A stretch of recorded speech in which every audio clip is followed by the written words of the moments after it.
जैसा मुख्यमंत्री नीतीश कुमार जी कहते हैं कि ना हम किसी को बचाते हैं ना हम किसी को फंसाते हैं, ऐसे में ये एक न्यायिक प्रक्रिया का हिस्सा है।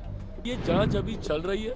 एक बार जांच में स्पष्ट तौर से ये सामने आ जाए कि किस षड्यंत्र के तहत किसकी साजिश थी, कौन सही में गुनहगार है, पर जो भी गुनहगार होगा उसे कतई बख्शा नहीं जाएगा। कल रात जो कार्रवाई हुई है वो नहीं होती।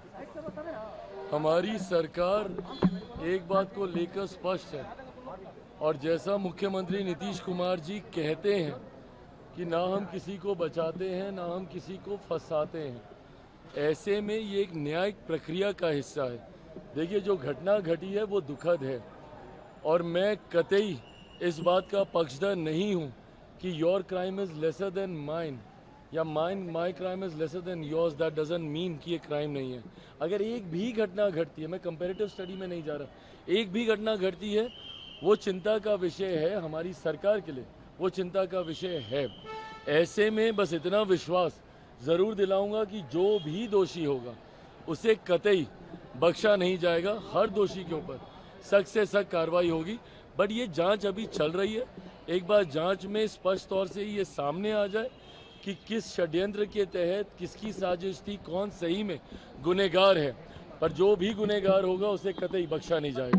उन्होंने कहा है कि सभी अपराधी जेल में होंगे यदि हमारी सरकार बनी। अरे प्रभु, खरमास तक तो हम लोग भी नहीं, खरमास की आप बात करें, खरमास से बहुत पहले ही। अभी तो चुनाव चलते चलते ही हमको लगता है कि इसके ऊपर कार्रवाई हो जाएगी। हम लोग थोड़ी ना इंतजार कर रहे हैं कि भाई खरमास आएगा और उससे पहले हम लोग शुरू करेंगे। जैसे ही जांच सामने आती है, जैसे ही कोई तथ्य मिलते हैं, सबूत मिलते हैं, जल्द से जल्द कार्रवाई होगी। हम लोग थोड़ी इसको प्रोलॉन्ग करके रखेंगे कि भैया सबूत आज मिले, हम लोग खरमास का इंतजार करेंगे। और हमारी सरकार में हम लोग इस बात को भी सुनिश्चित करते हैं कि किसी भी तरीके के न्याय मिलने में विलम्ब नहीं हो।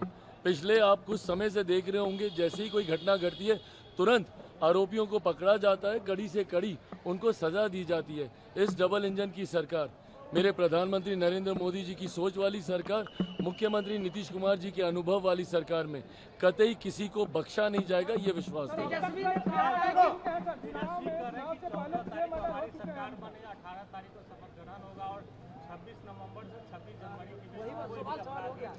इतना अहंकार अच्छा नहीं है भाई, इतना अहंकार अच्छा नहीं है। इस तरीके से कि 18 को हम शपथ ले लेंगे, ये कर लेंगे। भैया, आपको बना कौन रहा है? पहली बात तो आप ज़मीन पर हैं कि नहीं है? जिस तरीके से एनडीए के प्रति लोगों का विश्वास और ज़्यादा बढ़ा है, मैं ये मानता हूँ कि ऑल टाइम हाई के साथ इस बार हम लोग सरकार बनाने जा रहे हैं। भाई, एक यूनाइटेड एनडीए है इस बार।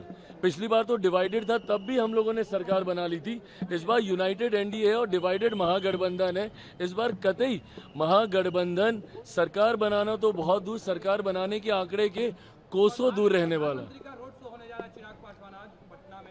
देखिए, प्रधानमंत्री जब जब आते हैं उनके आने से हमारे गठबंधन को लाभ मिलता है, लोगों में उत्साह, लोगों का विश्वास। और ये पिछले एक साल में प्रधानमंत्री जी की मेहनत ही है।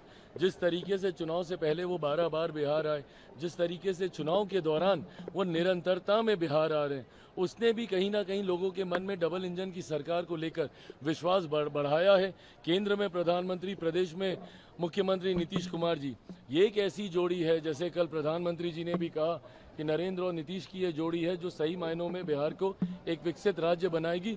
अगले 5 साल बहुत महत्वपूर्ण होंगे बिहार के लिए, एक स्वर्णिम काल के तौर पर होंगे, गोल्डन एरा के तौर पे। Subscribe to One India and never miss an update. Download the One India app now.